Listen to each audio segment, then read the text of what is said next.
It's birthday weekend. And we really hadn't planned to do anything. And we are sort of some of them folks that just bad to fly by the seat of our pants. You know, let the loose end drag or whatever you want to call it. We do things on the spur of the moment. We're spontaneous, you know, like.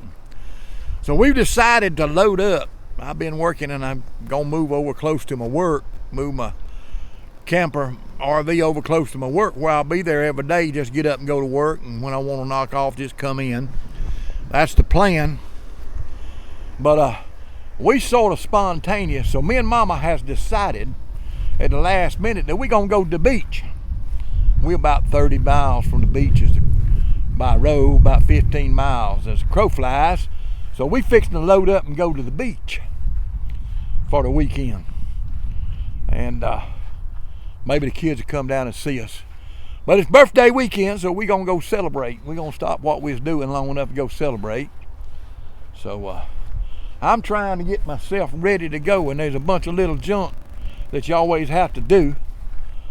There's a bunch of little junk that we always have to do, and we're trying to gather it up now where we can get gone and go down to Henderson Beach down here around Destin. That's close to where we live. So I'll show you a little bit what I'm doing. Well, I told you in a previous video about Honda. 7-8-year-old Honda finally quit on me. The carburetor went out. Well, its part on the carburetor was $70, and carburetor was $75, so they put a new carburetor on it. It's running. Maybe it's good for another 7-8 years. All I'd ever done was change filters and oil. So it's good to go again. I'm fixing to set that one I bought while we was up north in the shed here and get it all back in, put my Honda back in its rightful place, and get ready to go. I'm going to pull my electrical plug out of the box over there and take it with me, because I'm going to plug it into see, I got a good long cord on that. I'm going to take it out of that box right there and plug it in over at that house where I'm going to be boondocking, mooch docking. Well, it ain't really mooch docking, it's on myself, because I turned the lights and water on over there where I can work on that house. I probably got about a month's work on it off and on. We're going to move over there and work on it a little bit. And but I got to do that, and I got to finish filling up with water. And I took my bucket light down. Mama wanted a street light over there where we was at, and so I'm going to put up my bucket light for a street light and hook up my water. And got a sewer tap over there I can plug into. So we're going to go mooch docking over there for a few days while I'm working, and take the house over there with us. But we fixing to, baby doll going to come out and help me set that generator off, set that on, and I'm going to take it around there and put it in the shed and chain it down where it won't walk off. But we're getting ready to go. We'll show y'all some down the road when we get there.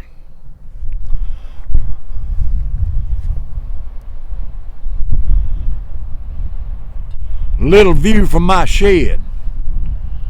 Hey, standing here today, you'd think you was in the high country in the summertime. Nice, cool, wind blowing, pine trees swaying. Beautiful country. Horses out there grazing. Some cows laying down there in the shade under the tree right along there where I made it blurry. And that's looking out across the way there. We're gonna abandon the shed and go south down to the beach. Little tip on when you're leaving: cook you up a little something in advance.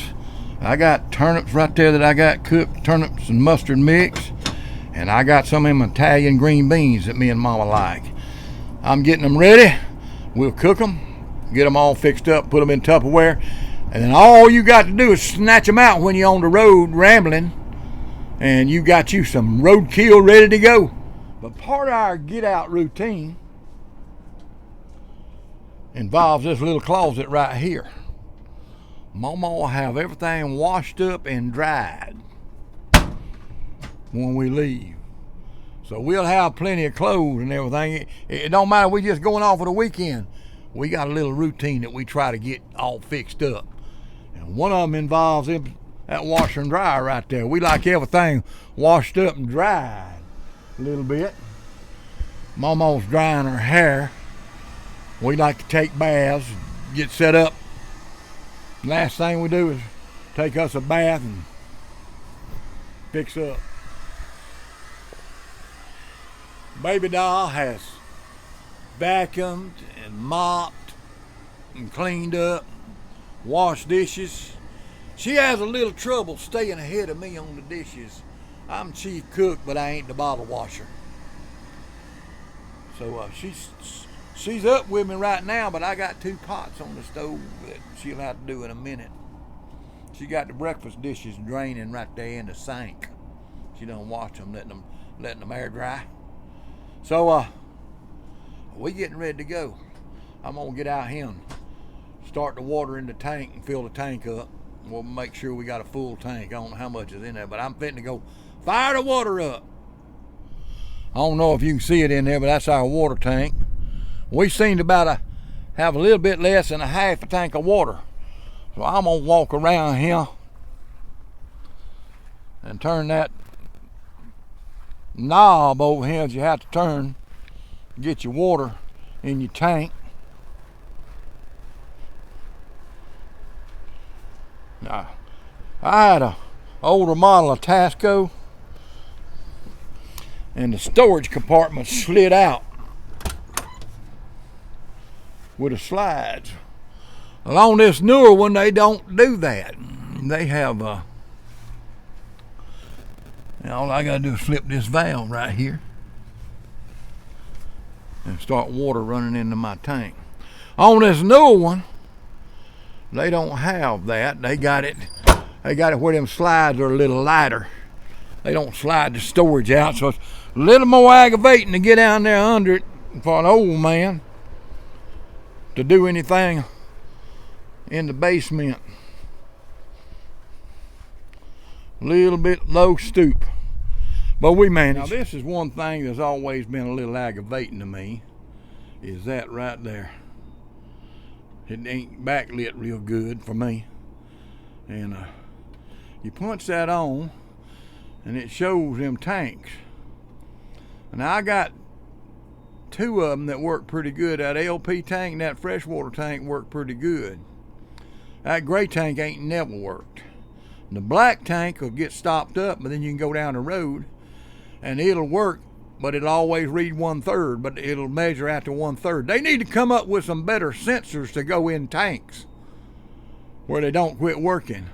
What happens to the gray tank is if you're like us, you cook and live in it, there's a lot of grease build up in that thing, and you can spend all kind of money on them things, but my personal opinion, they just don't work.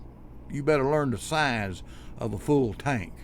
Gurgling and back venting when you flush your toilet. If it sort of blows back at you, it'll blow back at you a little bit before it starts overflowing. So, and the shower's the lowest point. You have to keep your eye on your shower with your gray water if you think you're close to full up. One of the tricks that I use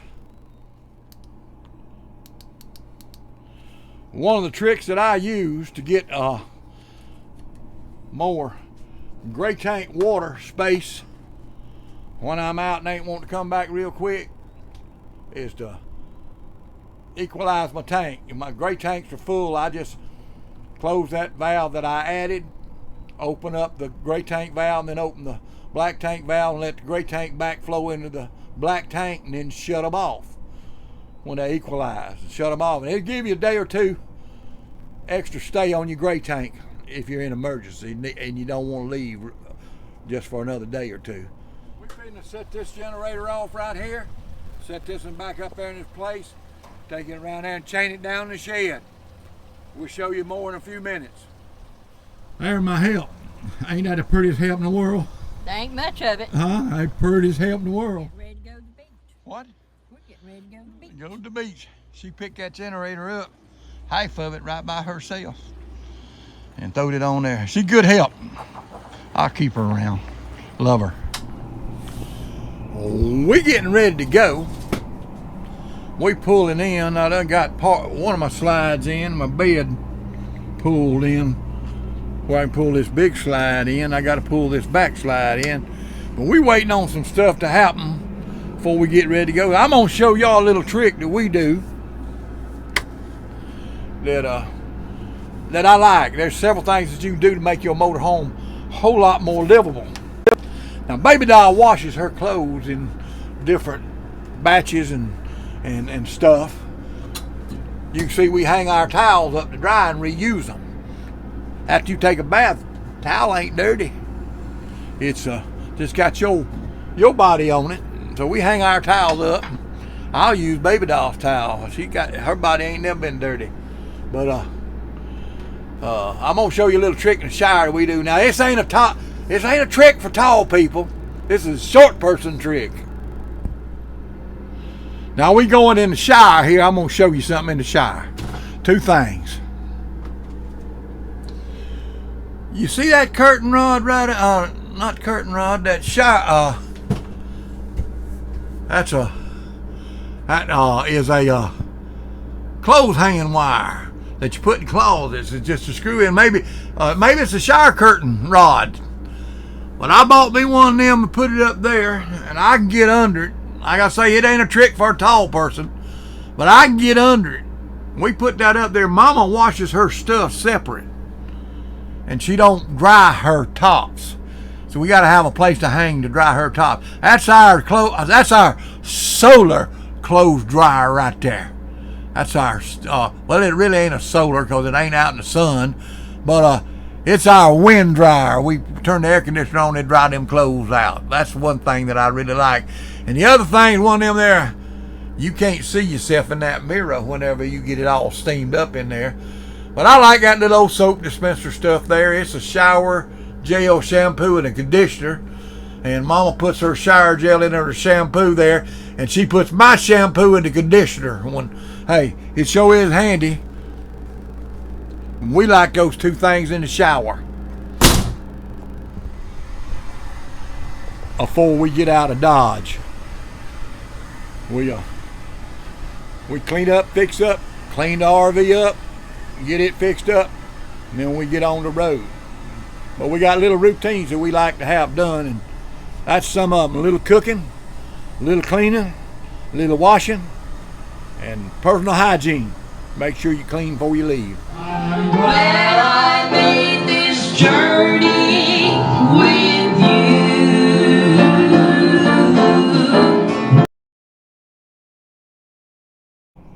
you. We pray we'll see you in the rapture.